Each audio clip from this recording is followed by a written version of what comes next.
नमस्कार। आज हम स्टार्ट करेंगे बीएससी पार्ट फर्स्ट चैप्टर गैसीय अवस्था और उसमें हम देखेंगे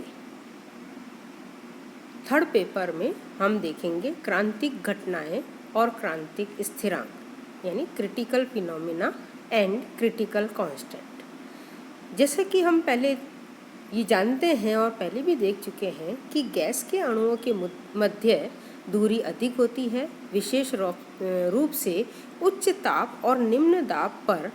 तो ये जो अणु हैं गैस के, ये अपना स्वतंत्र अस्तित्व रखते हैं और ये एक विविध इकाई के रूप में व्यवहार करते हैं।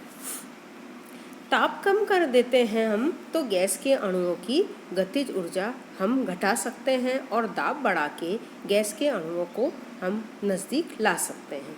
ताप यदि हम और कम करते हैं तो अणु और पास आते हैं ताकि उनमें प्रबल आकर्षण बल के कारण गैस द्रव में परिवर्तित हो सके। द्रव अवस्था में पदार्थ का घनत्व अधिक, शांता अधिक और अणुओं का माध्य मुक्त पथ यानी मीन फ्री पथ कम हो जाता है। आणविक आकर्षण अधिक होने से अणुओं के मध्य संसंजक बल यानी कोहेसिव फोर्स बहुत अधिक होते हैं और वे अणुओं को एक निश्चित आयतन में सीमित रखते हैं। अतः द्रव अवस्था में अणुओं की गतिज ऊर्जा गैसीय अवस्था की तुलना में कम होती है। इसी प्रकार गैस का दाब बढ़ाने से भी हम उसको द्रवित कर सकते हैं। उदाहरण के लिए हम SO2 गैस को उच्च ताप यानी 20 डिग्री सेंटीग्रेड पर भी द्रवित कर सकते हैं, परंतु दाब 3.24 एटमॉस्फेयर लगाना पड़ेगा। अतः दाब बढ़ाने से और ताप कम करने से गैस को द्रवित किया जा सकता है। बाद में साइंटिस्ट एंड्रूज ने CO2 गैस के PVT संबंध का अध्ययन किया और उन्होंने ये बताया कि जो कंडीशन बताई वो ये है कि गैस को द्रवित किया जा सकता है और वो उसके लिए कुछ शर्तें हैं। यानी गैस को द्रवित करने के लिए ताप का प्रभाव दाब के प्रभाव से अधिक महत्वपूर्ण है। एक वायुमंडलीय दाब पर हर गैस को द्रवित करना संभव है, पर यह आवश्यक नहीं है कि वायुमंडलीय दाब पर प्रत्येक गैस को द्रवित किया जा सके। अतः प्रत्येक गैस के लिए एक ऐसा ताप होना चाहिए जिसके ऊपर गैस को द्रवित करना संभव नहीं होता है, दाब चाहे कितना भी बढ़ा दिया जाए। यह ताप क्रांतिक ताप कहलाता है। तो यानी हम क्रांतिक ताप को इस तरह से परिभाषित कर सकते हैं कि ये वो ताप है जिसके नीचे गैस को केवल दाब लगाकर ही द्रवित किया जा सकता है, या हम यूँ कह सकते हैं वह ताप जिसके ऊपर गैस को द्रवित नहीं किया जा सकता, चाहे दाब कितना भी बढ़ा दिया जाए, क्रांतिक ताप कहलाता है। तो यह एक अभिलाक्षणिक गुण है, अर्थात यह प्रत्येक गैस के लिए निश्चित होता है। जैसे हम उदाहरण लें CO2 गैस, तो उसका क्रांतिक ताप 31 डिग्री सेंटीग्रेड है, अर्थात इस ताप के ऊपर के किसी भी ताप पर CO2 को द्रवित नहीं किया जा सकता, दाब चाहे कितना भी अधिक लगा लें। क्रांतिक ताप पर गैस को द्रवित करने के लिए एक निश्चित दाब की आवश्यकता होती है और यह दाब क्रांतिक दाब कहलाता है, या जिसे हम क्रिटिकल प्रेशर कहते हैं। तो CO2 का जो क्रिटिकल प्रेशर है, क्रांतिक दाब है, वो 73 एटमॉस्फेयर है। अतः CO2 को हम 31 डिग्री सेंटीग्रेड पर कम से कम 73 वायुमंडलीय दाब लगाकर द्रवित कर सकते हैं। अब क्रांतिक आयतन किसे कहेंगे?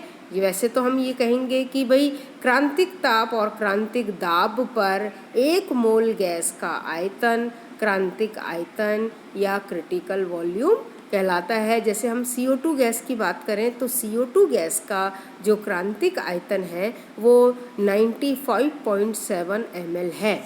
क्रांतिक दाब और क्रांतिक आयतन भी गैस के करैक्टरिस्टिक्स प्रॉपर्टीज़ हैं और क्रांतिक ताप, क्रांतिक दाब, क्रांतिक आयतन को हम क्रमशः TC, PC और VC से डिनोट करते हैं। जैसे TC, PC और VC ये कहलाते हैं क्रांतिक ताप, क्रांतिक दाब और क्रांतिक आयतन। इस तरह से हम इनको डिनोट करते हैं और इन सब जो हमने लिखे हैं TC, PC, VC, इनको हम सामूहिक रूप से क्रांतिक स्थिरांक या क्रिटिकल कांस्टेंट कहते हैं।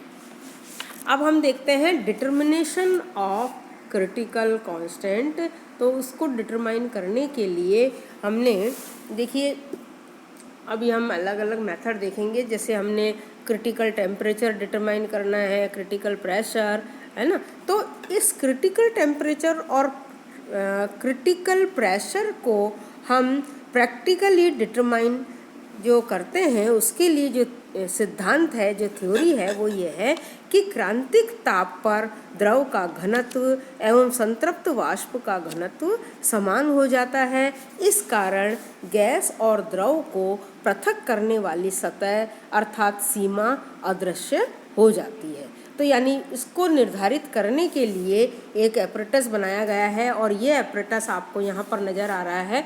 ये एपरेटस हम जो है इसके क्रांतिक ताप और क्रांतिक दाब को निर्धारण करने के लिए बनाया गया है। इस एपरेटस में आप देखिए मोटी दीवार की एक कांच की नली होती है और ये जो नली होती है ये यू शेप की होती है।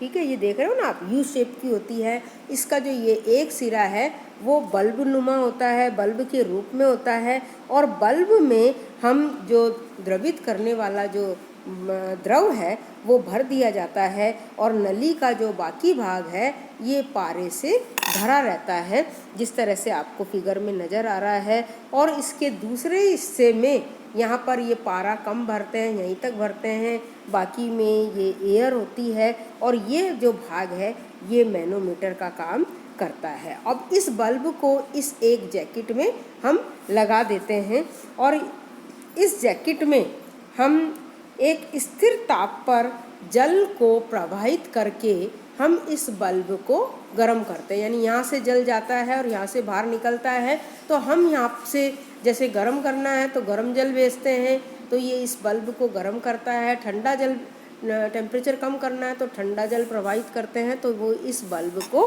ठंडा कर देते हैं। और इस जैकेट में एक टेम्परेचर नोट करने के लिए ये थर्मामीटर लगाया गया है जिससे कि हम इसका टेम्परेचर नोट कर लेते हैं। तो जब हम प्रयोग स्टार्ट करते हैं तो हम धीरे धीरे इस बल्ब का ताप बढ़ाते हैं और ताप को हम उस ताप को ज्ञात करते हैं जिस ताप पर इस द्रव की जो ये सतह में नज़र आ रही है ना, वो सतह अदृश्य हो जाती है। इसके बाद हम वो वाला ताप नोट कर लेते हैं, फिर हम इसमें ठंडा पानी प्रवाहित करते हैं ताकि इसकी जो सतह है फिर से नज़र आने लगे। जैसे ही वो सतह नज़र आती है हम वो ताप नोट कर लेते हैं। फिर हम उन दोनों तापों का मध्यमान निकाल कर फिर हम टेम्परेचर TC निकाल लेते हैं, यानी उसका जो है क्रांतिक ताप हम ज्ञात कर लेते हैं और मैनोमीटर द्वारा दोनों तापों के संगत दाब का मान भी हम ज्ञात कर लेते हैं और उन दोनों दाबों का जो मध्य मान है वो क्रांतिक दाब कहलाता है। इस तरह से हम क्रांतिक ताप और क्रांतिक दाब ज्ञात कर लेते हैं। धन्यवाद।